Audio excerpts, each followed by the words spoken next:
Good morning, good evening. जब भी आप ये वीडियो देख रहे हैं, हम क्लास 12th का चैप्टर 12 कॉलोनियल सिटीज डिस्कस कर रहे थे।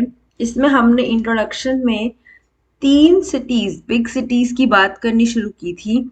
हमने देखा था कि कैसे 16th सेंचुरी और 17th सेंचुरी, जो कि प्री कॉलोनियल टाइम था, जिसमें मुगल्स थे, किस तरीके से टाउन्स और कंट्री साइड, जो कि रूरल एरिया था, उनके बीच में वॉल्स होती थी। लेकिन वो बहुत रिजिड नहीं होता था, वो फ्लूइड होता था, मतलब लोग एक जगह से दूसरी जगह जाया करते थे। मुगल्स में मनसबदार और जागीरदार होते थे। इन लोगों को जगह असाइन की जाती थी, जिसका वो ध्यान रखा करते थे। इसके बाद हमने नॉर्थ डिस्कस करने के बाद हमने साउथ का एरिया डिस्कस किया था। और फिर हमने देखा था कि कैसे मिड 18th सेंचुरी के टाइम में, जब 1857 का रिवोल्ट हुआ, जो पिछले चैप्टर में देखा, तो हमने देखा था कि मुगल एम्पायर तो बिल्कुल खत्म हो चुका था। उससे पहले ही लोकल पावर्स इमर्ज हो गई थी। लेकिन 18th सेंचुरी में नए एरियाज इमर्ज होने लगे, और जो ब्रिटिश थे, ब्रिटिश नहीं, यूरोपियन, जो कमर्शियल, जो ट्रेड के तौर से आए थे, तो इन्होंने, पोर्चुगीज ने पानाजी वाला एरिया, और अलग अलग, डच ने मसूलीपट्टनम, ब्रिटिश ने मद्रास, फ्रेंच ने पौंडीचेरी, इन एरियाज में अपनी कंपनीज को सेटअप किया। ये जो डेट्स हैं, ये कंपनी सेटअप करने की हैं। अभी इन लोगों ने कंट्रोल नहीं किया, अभी एज अ ट्रेडर आए हैं। तो यूरोपियंस ने क्या किया, एक इंटरनेशनल ट्रेड शुरू हो गया था यहाँ से। और ब्रिटिश का सबसे जो जरूरी कंट्रोल है, वो बैटल ऑफ प्लासी, जो 1757 में हुई, उसके बाद से उनका कंट्रोल आया। नए बिल्डिंग्स, नए इंस्टीट्यूशंस, नए तरीके का स्ट्रक्चर आने लग गया। अब हम उन कॉलोनियल सिटीज के बारे में जानेंगे। उसमें सबसे पहले हम रिकॉर्ड्स और अर्बन हिस्ट्री, बेसिकली अब हम सोर्सेज की बात करेंगे सबसे पहले।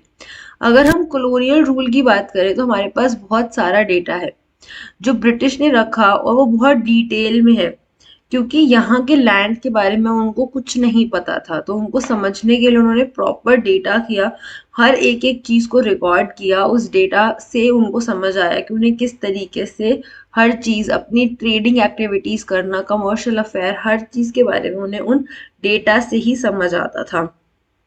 जो सिटीज की लाइफ है, वो किस तरीके से इमर्ज हो रही है, उसके लिए रेगुलरली सर्वे किए जाते थे। आज भी सर्वेज होते हैं, तब भी किए जाते थे। डेटा को, स्टैटिस्टिकल डेटाज रिकॉर्ड किए जाते थे कि इस एरिया में कितनी पॉपुलेशन के लोग रहते हैं, मेल है, फीमेल है, एजुकेशन क्वालिफिकेशन क्या है, घर कैसा है, अपना घर है, रेंट पे रहते हैं, बहुत सी चीजें। और उन चीजों को पब्लिश किया जाता था, ऑफिशियल रिकॉर्ड्स होते थे ये। इनसे उनको बहुत कुछ पता चलता था। कॉलोनियल गवर्नमेंट जो थी, अर्ली ईयर्स में वो मैपिंग भी कर रही थी, एक एक एरिया की मैप पूरा करना, कि मैप्स बन रहे हैं उस एरिया के। एंड गुड मैप्स जरूरी थे, ये माना जा रहा था।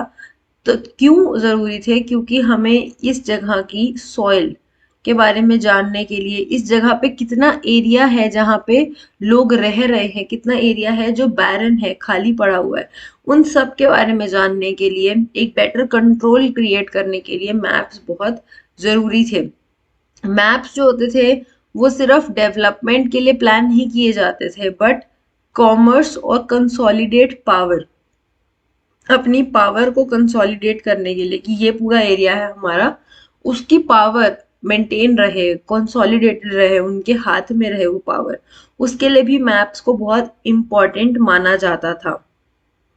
जो टाउन का मैप है, जो एक शहर का मैप है, वो हमें क्या इंफॉर्मेशन देगा? अगर आप उनके टाइम के मैप्स को देखोगे, तो वो हमें वहां अगर कोई हिल है, उसके बारे में बताएगा। जैसे सपोज अगर हम दिल्ली की बात करें, तो दिल्ली एनसीआर से अगर आप आगे चल जाओ, अरावली हिल्स वाला एरिया आएगा।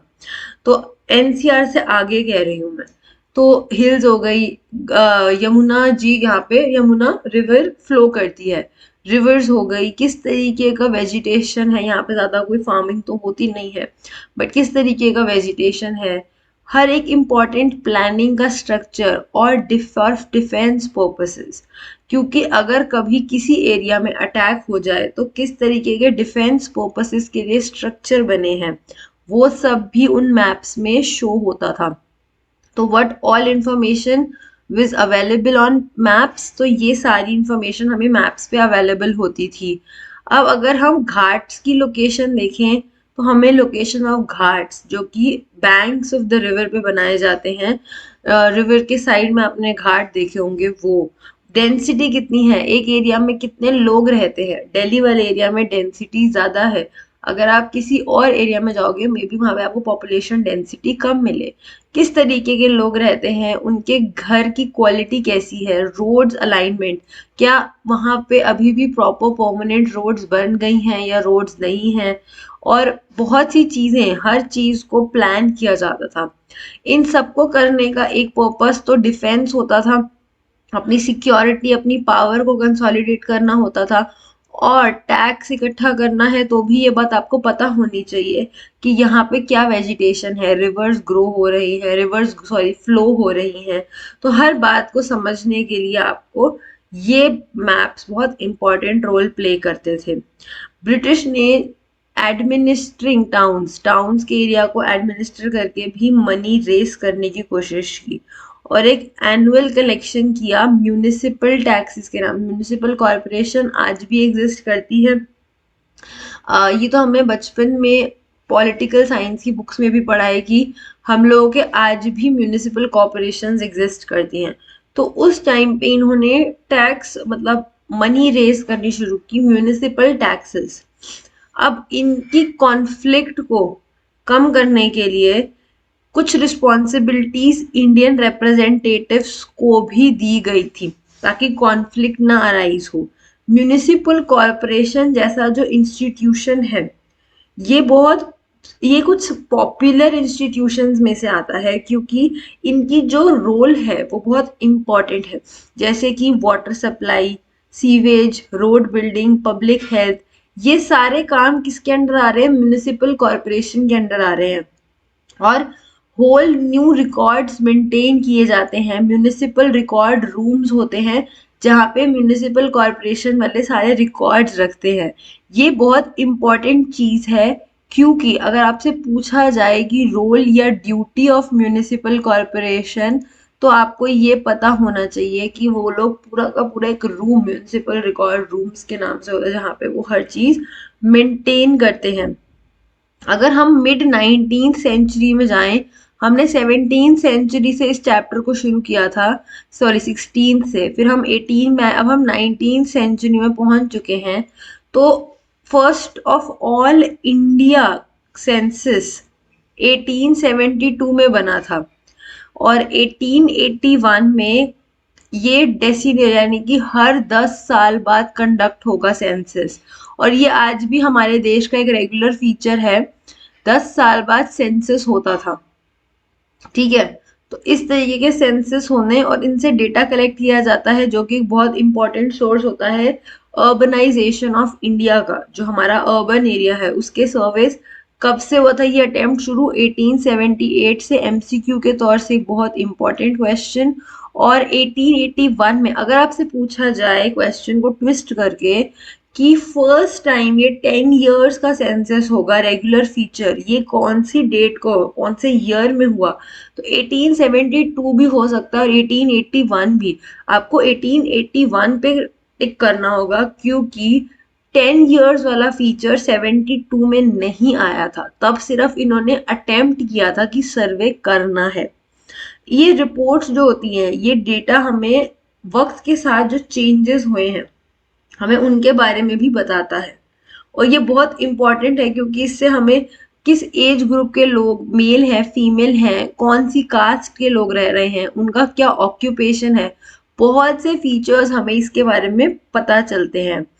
अगर हम सेंसस ऑपरेशन पे जाएं कि ये किस तरीके से इतना बड़ा, हमारी इतनी बड़ी कंट्री है उसमें किया जाता है, बहुत सोशल डेटा जो होता है उसे कन्वीनियंट स्टैटिस्टिक्स में कन्वर्ट किया जाता है। डेटा कलेक्ट हुआ, आपने फॉर्म आते हैं, आप उनको भर दो कि आपकी फैमिली में इतने मेंबर हैं, 18 प्लस कितने हैं, सबकी एज ग्रुप क्या है, वो क्या ऑक्यूपेशन है उनका, कोई स्टूडेंट है, कोई जॉब करता है, क्या करते हैं, वो सब एक सोशल डेटा है, उसको स्टेटिस्टिक्स, उनको फिगर्स में कन्वर्ट किया जाता है बाद में। ये प्रोसेस इतना इजी नहीं होता है क्योंकि इतनी बड़ी पॉपुलेशन है हर चीज को। तो ये सेंसस जो होता है, सेंसस कमिश्नर्स जो हैं डिवाइस कैटेगरीज कि हर डिफरेंट सेक्शन ऑफ पॉपुलेशन के लिए उन्होंने क्लासिफाई करने के लिए कैटेगरीज बना दी। लेकिन ये ओवरलैप हो रही थी आइडेंटिटीज लोगों की, और ये तरीका जो था ये फेल हो गया। क्योंकि आप एक पर्सन जो कि आर्टिसन भी है और ट्रेडर भी है, वो सामान बनाता भी है, वो सामान बेचता भी है। एक इंसान है जो खेती करता है और वही इंसान जो है वो सामान शहर में जाके बेच भी रहा है। आप कैटेगरीज में नहीं बांट सकते ऑक्यूपेशन को कि वो इंसान सिर्फ पेजेंट ही है, ऐसा नहीं हो रहा था। तो ये क्लासिफिकेशन फेल हो गई, ये वर्क नहीं करी। अब सेंसस के टाइम पे कुछ प्रॉब्लम्स भी आई, ये हमें आज फील नहीं होगा लेकिन ये आपसे क्वेश्चन आ सकता है कि क्या प्रॉब्लम्स आई। तो ये प्रॉब्लम आई कि पीपल कॉपरेट नहीं करते थे। जब सेंसस वाले उनके पास फॉर्म लेके जाते थे कि आप भर दो या हमें इंफॉर्मेशन बता दो, तो लोगों को लगता था कि ये हमसे क्यों इंफॉर्मेशन मांग रहे हैं। एंड ब्रिटिश पे ट्रस्ट करना वैसे ही बहुत मुश्किल था, तो वो लोग उनको आंसर्स नहीं देना चाहते होते थे या फिर वो उनको आंसर्स गलत दे देते थे। लोगों के अंदर एक सस्पिशियस थे, लोग डाउटफुल थे कि आखिर ये क्यों मांग रहे हैं। ये हमसे इसीलिए मांग रहे हैं क्योंकि ये हम पे ना नया टैक्स इम्पोज कर देंगे, कुछ गड़बड़ होगी तभी हमसे ये इतनी इंफॉर्मेशन मांग रहे हैं। इसके कारण लोग उनको इंफॉर्मेशन देना ही नहीं चाहते थे, देते भी थे तो वो इनकरेक्ट इंफॉर्मेशन दे दिया करते थे। अपर कास्ट पीपल जो होते थे वो भी अपनी कोई इंफॉर्मेशन देने को विलिंग नहीं होते थे, चाहे वो उनकी वुमेन से रिलेटेड हो जो उनके घर में हाउस होल्ड है।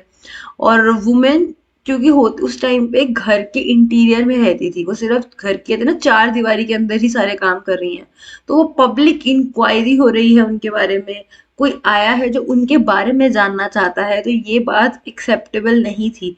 तो ऐसे करके उनको पूरी इंफॉर्मेशन नहीं मिल पा रही थी। तो सेंसस ऑफिशियल्स ने ये देखा कि लोग ऐसी आइडेंटिटीज को क्लेम कर रहे हैं जो उनके हायर स्टेटस की है। जैसे कोई इंसान कम अर्न कर रहा है बट वो ज्यादा बोल रहा है, या कोई इंसान जो बेबी किसी शूद्र लेवल से बिलोंग करता है बट वो अपने आप को हायर स्टेटस दे रहा है, वो अपने लेवल को हाई बता रहा है। तो उनको दिखा कि लोग अपने आप को ऐसी आइडेंटिटीज दे रहे हैं जो हायर स्टेटस से रिलेटेड है। इंस्टेंस के लिए, एग्जाम्पल के तौर से देखो, पहला इशू तो ऊपर ये था कि वो टैक्स इम्पोज करेंगे इसीलिए वो सस्पिशियस थे। दूसरा दूसरा इशू वुमेन का था कि लोग वुमेन के बारे में बताना चाह रहे थे। तीसरा इशू ये था कि लोग अपनी हायर आइडेंटिटी बता रहे थे। एग्जाम्पल के तौर से जो आपके यहाँ पे भी वेजिटेबल सेल करने आते हैं, हॉकर्स जिन्हें कहते हैं हम, टाउन्स में होते हैं, वो एक जगह से दूसरी जगह आर्टिकल्स को सेल करते हैं सम सीजन्स में, जबकि बाकी सीजन्स में वो क्या करते हैं, वो मैनुअल लेबर करते हैं। भी हर सीजन में उनके पास काम नहीं है, तो बाकी जिन सीजन में उनके पास काम नहीं होता वो मैनुअल लेबर मजदूरी करते हैं। जब सेंसस वाले उनके पास गए तो उन्होंने क्या बोला, उन्होंने कहा हम ट्रेडर हैं, हम लेबरर्स नहीं हैं। क्योंकि ट्रेड करना एक रिस्पेक्टेबल एक्टिविटी माना जाता था कंपेयर टू लेबर करना। तो उन्होंने अपनी आइडेंटिटी को बढ़ाने के लिए अपने प्रोफेशन को थोड़ा बढ़ा के बोल दिया कि हम लेबर नहीं है, हम ट्रेडर हैं। अब एक और इशू क्या हुआ, जो figures of mortality and diseases मुश्किल थी कलेक्ट करनी, क्योंकि तब आज की तरह हॉस्पिटल्स में इस तरीके के लाइसेंस डॉक्टर्स नहीं होते थे और इस तरीके से सारा हॉस्पिटल में रिकॉर्ड्स मेंटेन नहीं किए जाते थे। तो कितने लोगों की डेथ हो गई, कितने लोगों को कोई डिसीज हो रखी है, क्या रेट ऑफ डिसीज है, मतलब ये सब जानना बहुत मुश्किल होता था। हिस्टोरियंस ने अलग अलग सोर्सेज देखे हैं, जो सेंसस है उसको बहुत ध्यान से पढ़ा गया है, क्योंकि वो जानते थे कि जो ब्रिटिश लिख रहे हैं वो थोड़ा अपनी तरफ बायस हो सकते हैं, और फिगर्स को उन्होंने रिकैलकुलेट भी किया होगा।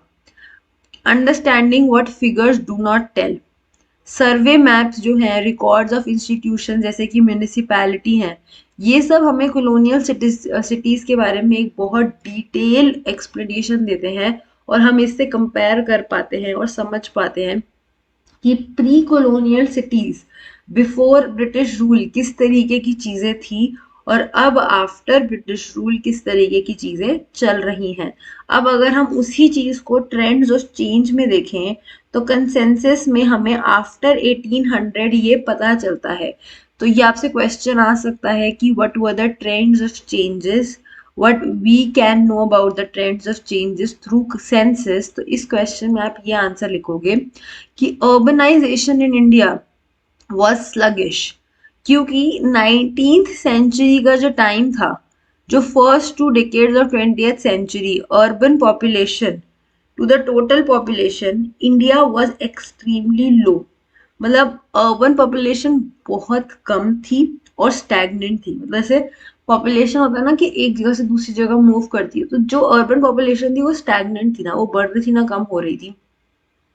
40 years यानी कि 1900 से 1940 के बीच में हमने देखा कि अर्बन पॉपुलेशन 10% इंक्रीज हुई of the total percentage of about 13%, मतलब थोड़ा सा इंक्रीज आया। पिक्चर्स ऑफ चेंजलेसनेस, सिग्निफिकेंटली एक पैटर्न था अर्बन डेवलपमेंट में। जो स्मॉलर टाउन्स थे वो उनको बहुत कम लिटिल अपॉर्चुनिटी मिल रही थी ग्रो होने की, जबकि जो कैलकाटा, बॉम्बे और मद्रास जैसे एरिया थे वो बहुत ज्यादा जल्दी ग्रो कर रहे थे। ये तो हमने चैप्टर की शुरुआत से ही देखा। तो ग्रोथ ऑफ दीज 3 cities, क्योंकि उनको ज्यादा अपॉर्चुनिटी मिल रही थी यहाँ पे, तो हमने देखा कि यहाँ पॉपुलेशन बहुत ज्यादा बढ़ रही थी। इकोनॉमिक, कॉलोनियल इकोनॉमी की तरह, ये हब की तरह ये तीनों सिटीज एक सेंटर की तरह रोल प्ले करने लग गए, क्योंकि यही एरियाज थे जहाँ पे कॉटन एक्सपोर्ट हो रहा है, यहीं से ही कॉटन टेक्सटाइल मैन्युफैक्चरिंग हो रही है 18th और 19th सेंचुरी के टाइम में। जब इंग्लैंड में इंडस्ट्रियल रेवोल्यूशन आया तो दिस ट्रेंड वाज रिवर्स्ड। ये जो सिटीज थी ये एंट्री पॉइंट बन गई ब्रिटिश मैन्युफैक्चर्ड गुड्स का, क्योंकि अभी तक क्या हो रहा था, गुड्स यहाँ से इंपोर्ट हो रहे थे। लेकिन जब वहां पे इंडस्ट्रियल रेवोल्यूशन आ गया, मशीनरी बन गई, सब कुछ हो गया, तो यहाँ से सामान एक्सपोर्ट होने की बजाय इंपोर्ट होने लग गया हमारे ही देश में।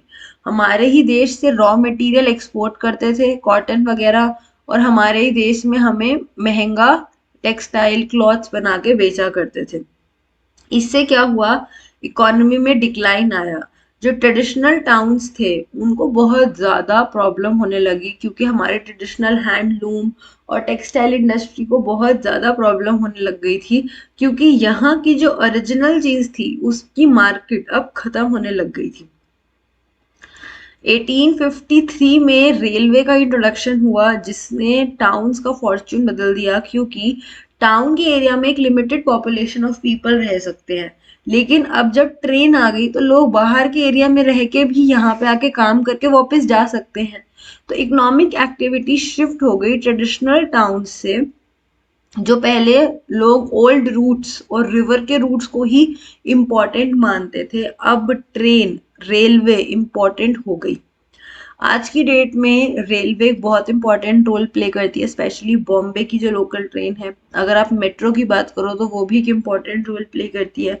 तो रेलवे स्टेशन जो थे वो एक कनेक्शन पॉइंट बन गए रॉ मटेरियल और उसको डिस्ट्रीब्यूट करने में, इम्पोर्टेड गुड्स को।